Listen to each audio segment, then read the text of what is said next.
दास जी महाराज, बहुत ध्यान से सुनिएगा। कुम्मन दास जी की गोद में बैठ करके ठाकुर जी लीला करते थे। नन्हे से गोपाल जी गोद में बैठ जाते और कुम्मन दास जी कैसे ठोड़ी पकड़ते रहते, उनकी दाढ़ी से खेलते ठाकुर जी।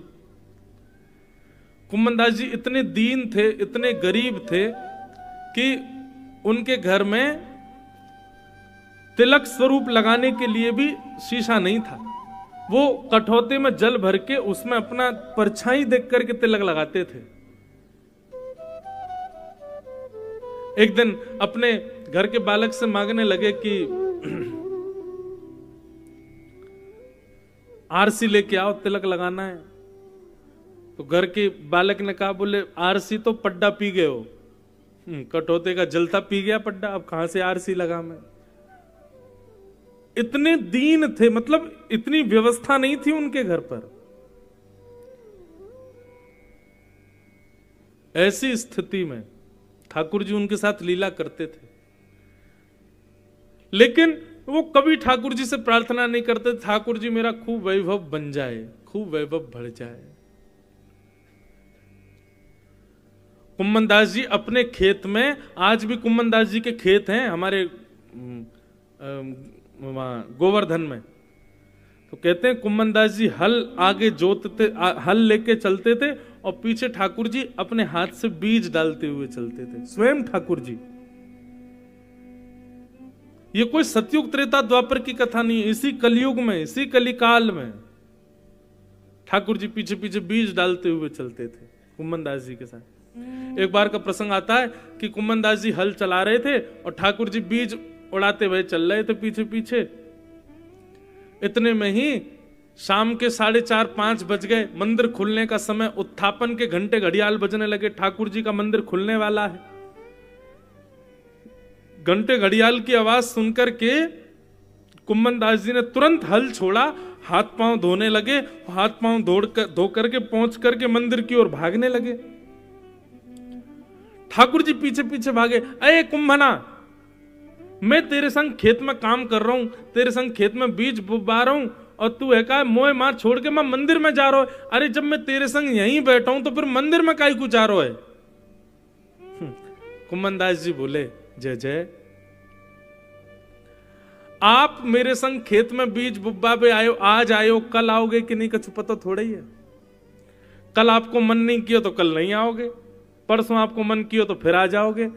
तो यहां मेरे पास आनो नहीं आनो ये आपके मन के ऊपर निर्भर है, लेकिन मंदिर में तो हमारे आचार्य ने आपको बिठाया है, वहां से तो आप कहीं नहीं जाओगे, इसलिए मंदिर में तो आप नित्य मिलोगे, इसलिए मंदिर का दर्शन में कैसे छोड़ दूं।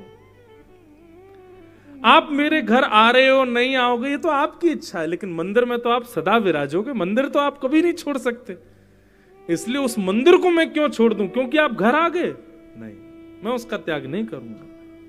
बंधु, इसको कहते हैं अहेतुकी भक्ति। कैसी भक्ति? अहेतुकी भक्ति। निश्चित मानिए, विश्वास मानिए, आप में से यहां इतने लोगों में से किसी एक को भी भगवान मिल गए, दूसरे दिन से वो कथा सुनना बंद कर देगा। क्यों? ठाकुर जी तो मिल गए हमको, अब क्या कथा सुननी।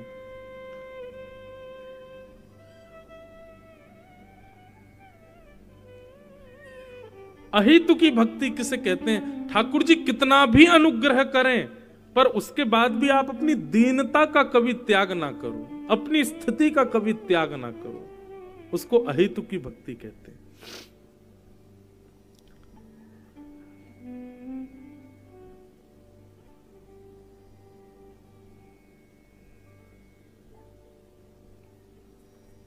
अहेतुकी भक्ति कि धर्म स्वनिष्ठितः पुंसा विश्वक्सेन कथा सुयः नोत्पादये दधिरतिं श्रमेव केवलम्। धर्मस्वनिष्ठितः पुंसां विश्वक्सेन कथा सुयः नोत्पादये दधिरतिं श्रम एव ही केवलम्। बहुत सुंदर बात है। आपके नाम जप का, आपकी तीर्थ यात्राओं का, आपके नदी के स्नान का, आपके संतों की सेवा का, आपके द्वारा किए गए सारे सत्कर्मों का फल क्या है? आपके द्वारा पूरे साल भर किए गए सत्कर्मों का फल क्या है? तब यहां पर सूत जी महाराज कहते हैं सत्संग में मन लगना ये हमारी सारी सत्क्रियाओं का फल है। यदि आपका सत्संग में मन नहीं लगता, किसी के प्रवचन में इच्छा भाव नहीं होता, किसी कथा में आपकी रुचि नहीं बन रही है, तो माफ कीजिए, आपके द्वारा किए गए जितने भी सत्कर्म है ना, वो सारे आडंबर मात्र हैं। लेकिन कथा में रुचि बढ़ रही है, सत्संग में रुचि बढ़ रही है, किसी के प्रवचन में आनंद आ रहा है, कहीं कथा होती है तो आपका मन होता है 4 घंटा बैठ करके हम बड़े भाव से श्रवण करें, तो निश्चित है ये आपके सारे किए गए सत्कर्मों का फल आपको प्राप्त हो रहा है।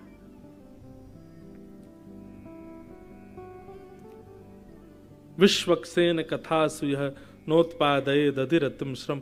आपको पता है श्री हनुमान जी महाराज प्रभु चरित्र सुनवे को रसिया। अगली बार हमारी बात मान के जाना, टेकरी हनुमान जी जो लोग जाते हैं, लड्डू लेके जाओ।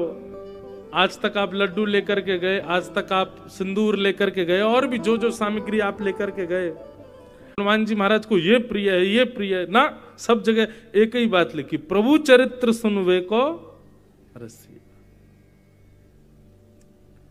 अरे इतना भी मान लो तो कोई अतिशयोक्ति नहीं। कोई सिंदूर चढ़ा रहा हो, लड्डू लगा रहा हो, उसी समय कोई कथा सुना रहा हो ना, तो हनुमान जी का पूरा ध्यान उसी की तरफ रहता है जो कथा सुनाता है। हनुमान जी साकेत कभी कभी जाते हैं, बाकी हनुमान जी पृथ्वी पर ही रहते हैं, यहां से जाते नहीं ज्यादा। क्यों? क्योंकि साकेत में सब कुछ है, कथा नहीं होती भगवान की।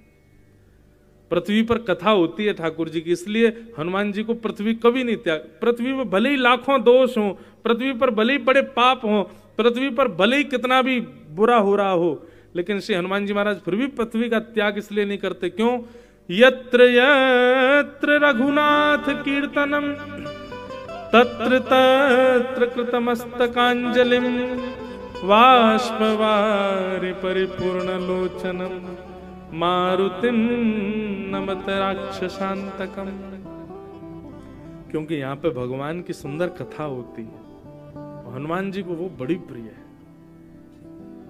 हमें तो विश्वास है कि 7 दिन के किसी भी कथा क्रम में एक दिन एक क्षण के लिए हनुमान जी निश्चित आते हैं, जरूर आते हैं और बैठ करके कथा सुनते हैं।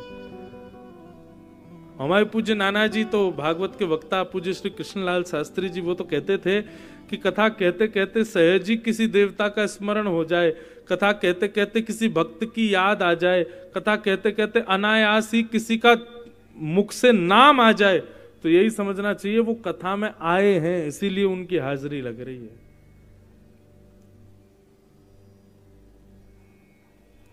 कथा से प्रीति ये आपके समस्त सद्गुणों का फल है। सूत जी महाराज इस प्रकार अपने कथा क्रम का प्रारंभ करते हैं। आगे भगवान के 24 अवतारों का वर्णन किया, भागवत जी की रचना कैसे हुई इस विषय को सुनाया गया कि इदं भागवतम नाम पुराणं ब्रह्म संहितम् उत्तम श्लोक चरितम चकार भगवान ऋषि। वेद व्यास जी महाराज ने जब इतने ग्रंथ लिख दिए थे, ऑलरेडी 4 वेद लिख दिए थे, सब कुछ लिख दिया था, तो फिर भागवत लिखने की क्या आवश्यकता? आपको पता है श्रीमद् भागवत की रचना से पहले कितने ग्रंथों का निर्माण हो चुका था? श्रीमद् भागवत जी वेद व्यास जी की अंतिम रचना है। सबसे पहले वेद व्यास जी ने 4 वेद लिखे, ऋग्वेद, यजुर्वेद, सामवेद, अथर्ववेद। उसके बाद उपनिषद लिखे, 18 उपपुराण लिखे, 17 महापुराण लिखे, महाभारत जैसा इतिहास लिखा। इतना कुछ लिख दिया था कि महाराज इनके पन्नों के बीच एक व्यक्ति खो जाएगा, इतने ग्रंथ लिख दिए। लाखों की तादाद में श्लोक लिख दिए, लाखों की तादाद में सब पृष्ठ लिख दिए, लेकिन तब भी वेदव्यास जी को अपनी रचना से संतुष्टि नहीं थी। उनको ऐसा लग नहीं रहा था कि मैंने कुछ ठीक लिखा है, अपनी रचना से संतोष नहीं था श्री व्यास जी को। तब वहां पर नारद जी का आगमन हुआ। बहुत ध्यान से सुनिएगा, इस भागवत की रचना कैसे हुई ये बात हम बता रहे हैं। अब तक वेदव्यास जी 4 पुराण, 17 उपपुराण, 18 उपपुराण, 17 महापुराण, महाभारत आदि ग्रंथों को लिख चुके हैं। अभी भागवत की रचना नहीं हुई थी। दुखी बैठे थे ब्रह्म नदी सरस्वती के तट पर, तभी वहां नारद जी का आगमन हुआ। नारद जी ने आकर के वेदव्यास जी से कहा, व्यास जी क्या बात है, आप इतने दुखी क्यों हो? वेदव्यास जी महाराज बोले, मैंने इतने सारे ग्रंथ लिख दिए, इतनी सारी रचनाएं कर दी, वेद लिख दिए, पुराण लिख दिए, सब लिख दिया, मेरे मन को शांति क्यों नहीं है? मुझे अपनी रचना से संतोष क्यों नहीं मिल रहा है?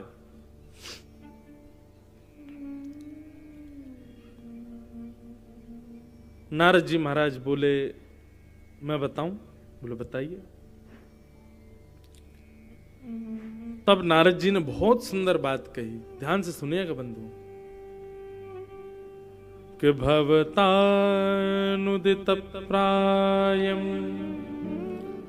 यशो भगवतो मलम ये नैवाशौ न तुष्येत मन्ये तद्दर्शनम खिलम। एक बात सदैव याद रखना,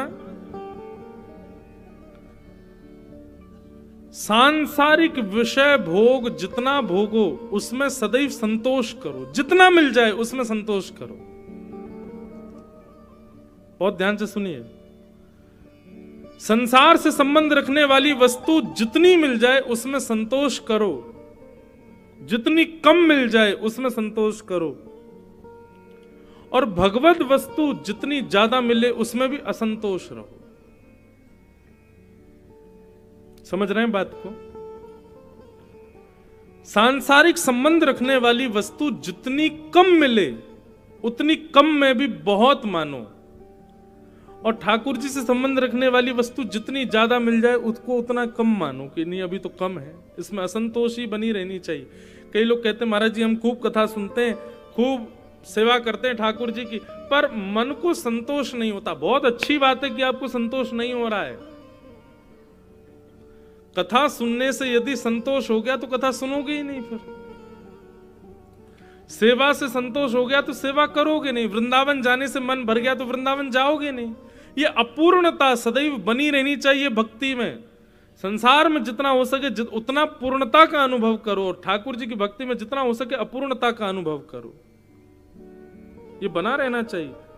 और एक बात और सुन लीजिए, बहुत ध्यान से सुन लीजिए, ठाकुर जी की सेवा में, ठाकुर जी की कथा में, ठाकुर जी से संबंधित किसी भी भाव में यदि आपको पूर्णता का अनुभव किंचित भी हो गया तो समझ लेना ठाकुर जी अब आपसे दूर होने प्रारंभ हो गए।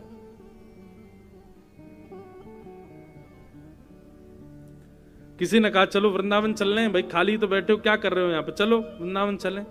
ठीक है, आप जा सकते हो, बन सकती है लीला, आप होके आ सकते हो, लेकिन आपके मन में क्या, सर्दी पड़ रही है यार, कंबल में पड़े रहेंगे, क्या वृंदावन जाएं, मां तो यहां से भी ज्यादा सर्दी है।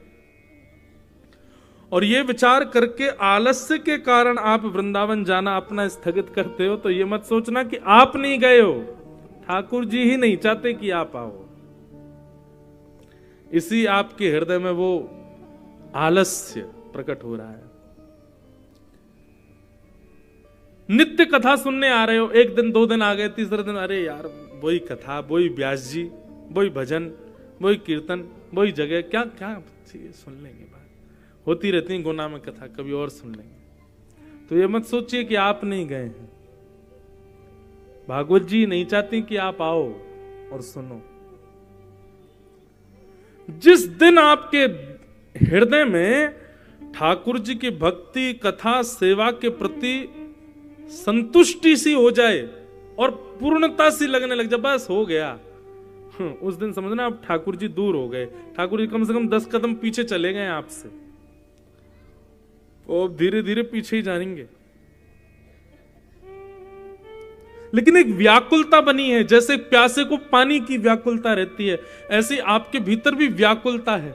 कब मेरा काम पूरा हो, कब मैं कथा में जाऊं, कब मेरी ये पूरा हो, मैं तुरंत पहुंच जाऊं। लोग बाग मिलने के लिए आते हैं, तब आकर के बताते महाराज जी हम जा रहे थे, हमको तब पता चला यहाँ कथा हो रही है तो हम रुक गए।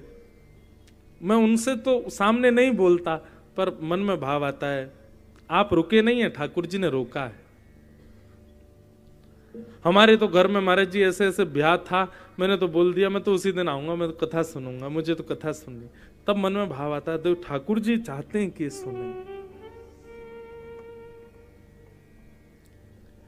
इसलिए भैया ये सूत्र समझ लीजिए, अगर आप वैष्णव हो तो संसार की किसी भी वस्तु के तनिक उपभोग को भी बहुत मानो, और ठाकुर जी की बहुत कृपा को भी तनिक मानो।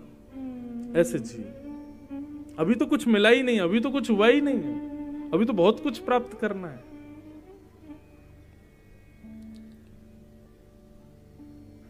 संतोष हृदय में नहीं होना चाहिए भक्ति के प्रति।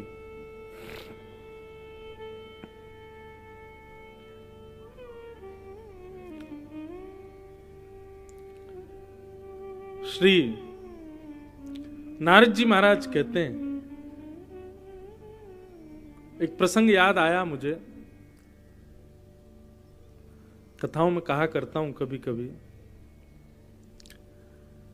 कि जब भगवान नृसिंह प्रकट हुए खंभ भेदन करके,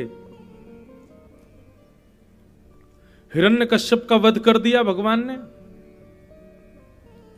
उसके बाद भागवत में वर्णन आता है कि इतना बड़ा स्तुति प्रकरण है नृसिंह अवतार में, शायद ही कोई देव बचा होगा जिसने भगवान की स्तुति नहीं गाई। स्तुति मतलब भगवान को प्रसन्न ना किया हो। तो वहां प्रश्न करते हैं शुकाचार्य जी से, परीक्षित जी इतनी स्तुति क्यों गाई जा रही है? बोले क्योंकि ठाकुर जी भयंकर क्रोध में है, ठाकुर जी को गुस्सा आ रहा है बहुत ज्यादा, और ठाकुर जी के क्रोध के कारण थोड़ी थोड़ी धरती हिल रही है, आकाश में बादल गरज रहे हैं, समुद्र में सुनामी आ रही है, सबको यह भय लग रहा है कि कहीं प्रलय ना आ जाए। अभी तो सतयुग चल रहा है, त्रेता द्वापर कलयुग अभी आने बाकी है, लगता है सतयुग में ही प्रलय हो जाएगी। इसलिए सब आकर के स्तुति भगवान को शांत करने का प्रयास कर रहे हैं। जब सबने स्तुति गाली तब भी ठाकुर जी का क्रोध शांत नहीं हुआ। तब सबसे अंत में लक्ष्मी जी आती हैं, भगवान की पत्नी। पति किसी से ना रीझे, पत्नी रिझा लेगी उसको। लक्ष्मी जी ने आकर के कहा तुम लोग सब पीछे हटो, मैं अभी स्तुति गाती हूं, ठाकुर जी तुरंत रीझ जाएंगे। लक्ष्मी जी ने जाकर के भगवान की जब स्तुति गानी प्रारंभ की तो ठाकुर जी और जोर से चिल्लाने लगे। लक्ष्मी जी भी भाग गई वहां से, और बल्कि ये तक और कह गई, बोले ये मेरा पति है ही नहीं, तुमने किसी शेर को बैठा दिया है, और मेरे पति तो बड़े कोमल हैं, वो सुकोमल हैं, उनका हृदय कितना कोमल, तुम क्या जानो, ये शेर के रूप में कौन बैठा भीतर, ये नारायण नहीं है। लक्ष्मी जी ने तो नारायण से स्वीकार करने तक को मना कर दिया कि नारायण है ही नहीं है। तब ब्रह्मा जी प्रहलाद जी के पास जाते हैं, बोले प्रहलाद ठाकुर जी का क्रोध शांत नहीं हो रहा है, और ये हमारे चाहने से होगा भी नहीं, क्योंकि ठाकुर जी तुम्हारे लिए आए हैं, तुम जाओ ठाकुर जी की सेवा, ठाकुर जी के लिए कुछ कहो। तब प्रहलाद जी ने भगवान की स्तुति गाई। वैसे तो प्रहलाद चरित्र भी कल परसों तरसों आएगा, लेकिन अब अपूर्णता, भक्ति में स्वयं को सदैव अपूर्ण मानना, ये विषय चला तो मुझे प्रहलाद जी का स्मरण हो गया। प्रहलाद जी भगवान से कहते हैं कि ब्रह्मादय सुर गुणा मुनयोथ सिद्धा सत्वैकतान मतयो वचसां प्रवाहे नाराधितुं पुरगुणैयदुनापि पिप्रो किं तुष्टुमर्हति समे हरिरुग्र जाते। हे ठाकुर जी, आप इतने क्रोधित मत होइए। बड़े बड़े देवता अपनी लच्छेदार वाणी में आपकी स्तुति गा रहे थे, वे आपके क्रोध को शांत नहीं कर पाए, तो मेरी क्या पहुंच कि मैं अपनी तोतली वाणी से आपको शांत करूं। बहुत ध्यान से सुनिए सब लोग, बहुत सुंदर बात है। प्रहलाद जी की आयु कितनी है? 4.5 वर्ष के हैं। अभी 4.5 वर्ष का कोई बालक यहां पे हो ना, उससे बुलवाना जरा, वो भी तुतला के ही बोलेगा, स्पष्ट नहीं बोल पाएगा। 4.5 वर्ष के प्रहलाद जी महाराज भगवान से कहते हैं कि भगवान, इतने सारे देवताओं ने लच्छेदार वाणी में संस्कृत में अपनी सुंदर भाव, अपने सुंदर संस्कृति से आपकी सुंदर स्तुति गाई, आप उनकी स्तुति से शांत नहीं हुए, तो मुझसे तो अभी प्रहलाद भी स्पष्ट बोलना नहीं आता, मैं तो तुतलाता हूं, छोटा बालक हूं, मैं आपको कैसे प्रसन्न कर सकता हूं नाथ। पर मुझे आपके ऊपर विश्वास क्यों है पता है? गजयूथ पारी, बोले मैं तो फिर भी बोलना जानता हूं, पर वो गजेंद्र, वो हाथी, वो तो बोलना भी नहीं जानता था, आपने तो उस पर भी अनुग्रह किया। यदि मैं ये सोच करके पीछे हट जाऊं कि देवताओं की जैसे लच्छेदार वाणी मेरे पास नहीं है, मैं तो तुतला करके बोलता हूं, मैं तो अभी छोटा बालक हूं, तो ये मेरे लिए बहुत बड़े दुर्भाग्य की बात होगी, क्योंकि आप तो उस पर भी कृपा करते हो जो बोलना भी नहीं जानता, जो एक सामान्य जानवर है, उस गजेंद्र पर भी आप कृपा करते। नाथ शांत हो जाइए ना। ओहो, ये बात सुनते ही नृसिंह भगवान के तो सब गुस्सा उससे सब ठंडा हो गया और तुरंत दौड़ करके गए, प्रहलाद को हृदय से लगा लिया, अपनी जीभ से चाटने लगे, वरदहस्त प्रहलाद जी के सिर पर घुमाने लगे, बार बार अपने अंक में भरने लगे। नन्हे से प्रहलाद जी को ठाकुर जी ने अपने हृदय से लगा लिया। ठाकुर जी का क्रोध शांत हो गया, पृथ्वी जो थोड़ी थोड़ी हिल रही थी वो शांत हो गई, समुद्र के उफान शांत हो गए, आकाश में बादल गरज रहे थे सब शांत हो गए, देवता सब प्रसन्न हो गए, जय हो जय हो जय हो, इतना सब कुछ हो गया। तब प्रहलाद जी क्या कहते हैं? भगवान, आपको हाथ देखना आता है? नरसिंह भगवान बोले, ये रेखा हम ही बनाते हैं तो हमको देखना नहीं आता होगा। अच्छा भगवान, जरा आप मेरे हाथ की रेखा देख लो। ठाकुर जी के हाथ में अपना हाथ रख के बोले, जरा मेरी हाथ की रेखा देखना। भगवान 4.5 वर्ष के प्रहलाद जी अपने हाथ की रेखा दिखा रहे हैं, छोटी छोटी रेखा बनी हुई है उनके हाथ में। भगवान बोले, क्या देखना है? तुम्हारा कितने दिन राज्य चलेगा, तुम्हारी कितनी संपत्ति होगी, तुम्हारे ब्याह कितने होंगे, तुम्हारे बच्चे कितने होंगे, ये सब देखना है? क्या देखना है प्रहलाद, तो बताओ। बोले, हे भगवान, मेरे अंदर आपके प्रति अहेतु की भक्ति कब प्रकट होगी, कृपा कर ये बता दीजिए। मैं आपका निष्काम भक्त कब बनूंगा, मुझे कृपा कर ये बता दीजिए। भगवान बोले, प्रहलाद, जगत नियंता जगदाधार त्रिलोकी नाथ, जो दुनिया भर के 1000 वर्ष की तपस्या पर भी मैं प्रकट नहीं होता, 4.5 वर्ष की आयु में तुमने मुझे प्रकट कर दिया, तुमको लगता है तुम अभी भी भक्त नहीं हो? 33 करोड़ देवता, जिनके मंदिरों में हजारों लाखों की तादाद में लोग लाइन लगा करके दर्शन करते हैं, ऐसे देवता मेरे सामने गिड़गिड़ा रहे हैं, उनकी स्तुति पर मैं प्रसन्न नहीं हुआ, तुम्हारी स्तुति से प्रसन्न हो गया, तुमको अब भी लगता है कि तुम्हारी भक्ति श्रेष्ठ नहीं है?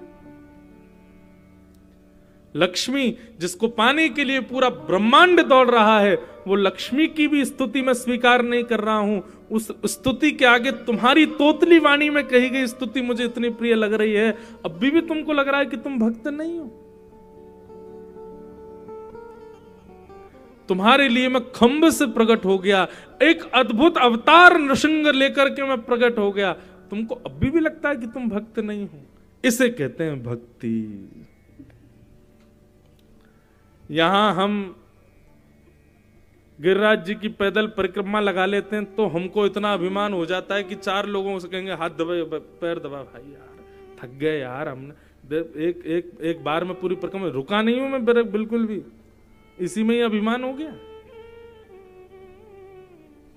महाकाल भगवान की सुबह 3 बजे उठ करके भस्म आरती करके आए आगे बैठ करके, और भस्म आरती करने के बाद महाराज बाहर निकल करके आए, 2 बजे उठ गए थे रात को, 2 बजे उठ करके स्नान किया, स्नान करके महाकाल की हम मंगला आरती करने गए, देखा महाकाल भगवान ने सबसे आगे बैठा करके हमको दर्शन दिया।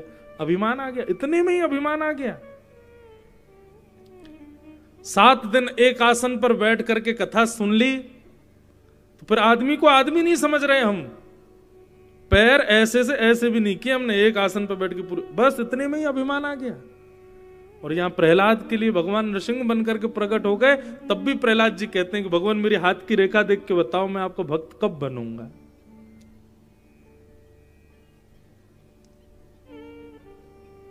इसको कहते हैं अहेतुकी भक्ति।